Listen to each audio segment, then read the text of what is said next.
Ada orang yang bertanya kepada saya, apakah Monsinyur merasa berbahagia dan senang dengan pensiun? Kepada orang itu saya menjawab, pensiun bukanlah akhir hidup seseorang, tetapi suatu masa untuk memulai suatu hidup baru. Saya pensiun di Labuan Bajo, di tengah sebuah desa yang terpencil. Dan saya nikmati masa pensiun. Mereka bertanya pula, mengapa Monsinyur menikmati masa pensiun itu? Bukankah sering orang mengatakan post-power syndrome biasanya dialami oleh orang tua yang baru saja meletakkan jabatan? Saya menjawab kepada orang itu, tidak. Saya tidak mengalami post-power syndrome. Karena selama bertugas, saya tidak merasa diri sebagai seorang yang berkuasa. Tapi saya merasa diri sebagai orang biasa dan sederhana.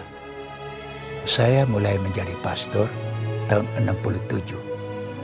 Dan sejak itu, saya terlibat dalam aneka pelayanan di dalam gereja.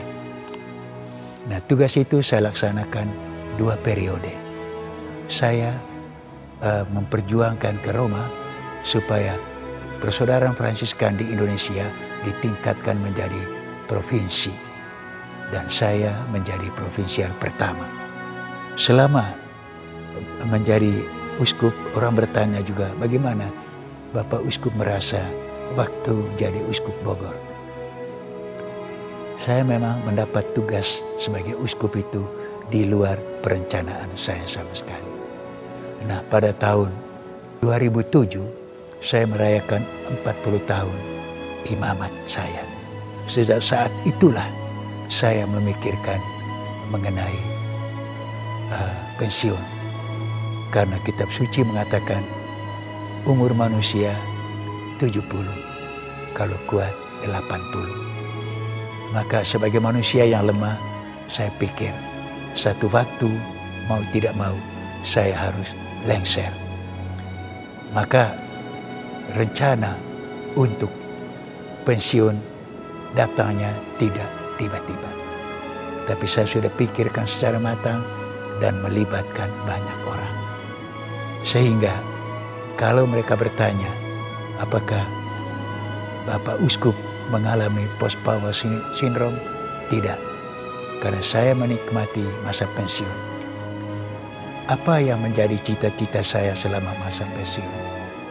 Pertama, saya ingin menjadi lebih tenang, mau jadi lebih dekat dengan Tuhan.